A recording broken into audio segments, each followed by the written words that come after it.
പ്രിയമുള്ളവരെ, നമസ്കാരം. ഒരു ചെടി വളർന്ന് വലുതായി പുഷ്പിക്കണമെങ്കിൽ അതിന് നല്ല പരിചരണം ആവശ്യമാണല്ലേ? ചെടി നട്ടിട്ട് നമ്മളതിനെ തിരിഞ്ഞു നോക്കാതെ നടന്നാൽ എന്തായിരിക്കും അവസ്ഥ?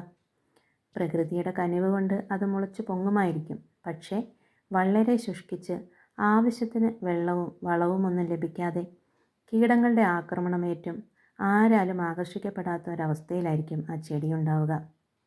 നേരെ മറിച്ച് എന്നും വെള്ളവും ആവശ്യത്തിന് വളവും പരിചരണവുമൊക്കെ കിട്ടിയാൽ അത് മനോഹരമായ പുഷ്പങ്ങൾ കൊണ്ട് ഈ ലോകം സുന്ദരമാക്കുമല്ലേ? അതുപോലെ തന്നെയാണ് നമ്മൾ മനുഷ്യരുടെ കാര്യവും. ആരാലും സ്നേഹിക്കപ്പെടാതെയും പരിഗണിക്കപ്പെടാതെയും മനസ്സിലാക്കപ്പെടാതെയും ഒക്കെ ജീവിക്കുന്ന ഒരുപാട് വ്യക്തികൾ നമുക്കിടയിലുണ്ട്. പ്രത്യക്ഷത്തിൽ ഒറ്റ നോട്ടത്തിൽ തന്നെ നമുക്ക് അവരെ ചിലപ്പോൾ തിരിച്ചറിയാൻ സാധിക്കും. അതുമല്ലെങ്കിൽ മറ്റൊരാളുടെ സ്നേഹം തുളുമ്പുന്ന പ്രവൃത്തികൾ അവരുടെ കണ്ണുകൾ ഈറനണിയിക്കും. നിങ്ങളത് ശ്രദ്ധിച്ചിട്ടില്ലേ? ആകെയുള്ള ഈ ചുരുങ്ങിയ ജീവിതത്തിൽ ആരോടും സ്നേഹം പ്രകടിപ്പിക്കാതെയും ആരുടെയും സ്നേഹം ഏറ്റുവാങ്ങാൻ യോഗമില്ലാതെയും ജീവിക്കുന്ന കുറച്ച് മനുഷ്യരെങ്കിലും കാണും. ചിലരുടെയൊക്കെ മനോഭാവം, നമ്മൾ ആരോടെങ്കിലും സ്നേഹം കാണിച്ചാൽ അത് മക്കളോടായാലും ഭാര്യയോടായാലും ആരോടായാലും സ്നേഹം കാണിച്ചാൽ എന്തോ വലിയ നഷ്ടം സംഭവിക്കുന്നത് പോലെയാണ്. എന്നിട്ട് സ്വന്തം ജീവിതവും നശിപ്പിക്കും. സ്നേഹം കൊടുക്കാതെ ആ മക്കളുടെ ജീവിതവും നശിപ്പിക്കും. ആ തലമുറയെ അങ്ങനെ പോകും. കാരണം സ്നേഹം അത് അനുഭവിച്ചറിയുന്നവർക്ക് മാത്രമേ അതിൻ്റെ ഇരട്ടിയായി തിരിച്ചു കൊടുക്കാൻ സാധിക്കൂ. സ്നേഹം കിട്ടാതെ വളർന്നവർക്ക് അതെങ്ങനെ പ്രകടിപ്പിക്കുമെന്ന് എങ്ങനെ അറിയാനാ? ഇങ്ങനെയുള്ളവർക്ക് എന്തുമാത്രം നഷ്ടമാണല്ലേ ജീവിതത്തിൽ സംഭവിച്ചിട്ടുണ്ടാവുക. ആരെയും മനസ്സിലാക്കാതെ സ്നേഹിക്കാതെ ഇരുന്നത് മൂലം എത്രയോ സന്തോഷ അവസരങ്ങൾ ആ വ്യക്തി നശിപ്പിച്ചിട്ടുണ്ടാവും അല്ലേ? നമ്മളെ ആത്മാർത്ഥമായി സ്നേഹിക്കാൻ, നമുക്ക് സ്നേഹിക്കാൻ ആരെങ്കിലുമൊക്കെ വേണം.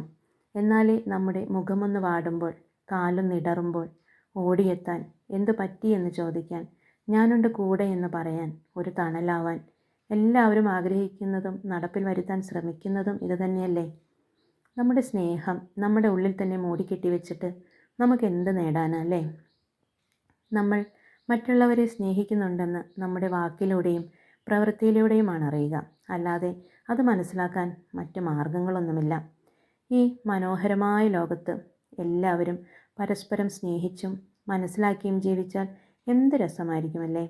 അല്ലെങ്കിൽ നമ്മുടെ മാത്രം ലോകമായ കുടുംബങ്ങളിലെങ്കിലും പരസ്പരം സ്നേഹത്തിൻ്റെ മൂല്യം തിരിച്ചറിഞ്ഞ് ജീവിക്കുവാൻ സാധിച്ചാൽ കൂടെയുള്ള ഒരാളുടെ മുഖം വാടുമ്പോൾ തന്നെ അത് തിരിച്ചറിയുന്നിടത്താണ് യഥാർത്ഥ സ്നേഹം. നിനക്ക് ഞാനുണ്ട്, നീ പേടിക്കേണ്ട, നീ അത് ട്രൈ ചെയ്യേ, നിനക്കിത് വേണോ, നീ ഫുഡ് കഴിച്ചോ, നിനക്കെന്താ ഒരു ക്ഷീണം, ഞാൻ നിന്നെ സഹായിക്കാം എന്നിങ്ങനെയുള്ള കുറച്ച് നല്ല വാക്കുകൾ നമ്മൾ പരസ്പരം പറഞ്ഞാൽ എന്തെങ്കിലും നഷ്ടമുണ്ടോ? പറഞ്ഞാൽ നാക്കുളുക്കിപ്പോകുന്ന കടുകട്ടി വാക്കൊന്നുമല്ലല്ലോ ഇത്. ഇത് പറഞ്ഞാലും തിരിച്ചു ചോദിച്ചാലും മതി നമ്മുടെയൊക്കെ ഭവനങ്ങൾ സന്തോഷത്തിൽ ആറാടാൻ. അല്ലാതെ ഒന്നും പറയാതെ പ്രകടിപ്പിക്കാതെ നമ്മൾ ഇരിക്കുന്നിടത്തോളം കാലം നമ്മൾ ഭൂമിക്കും കുടുംബത്തിനും മറ്റുള്ളവർക്കും ഒരു ഭാരമായിരിക്കും. മറ്റുള്ളവരുടെ മനസ്സിൽ ഒരു നല്ല സ്ഥാനം നേടുക എന്നതാണ് എല്ലാവരുടെയും ആഗ്രഹമെങ്കിൽ ഉള്ളു തുറന്ന് എല്ലാവരെയും സ്നേഹിക്കൂ.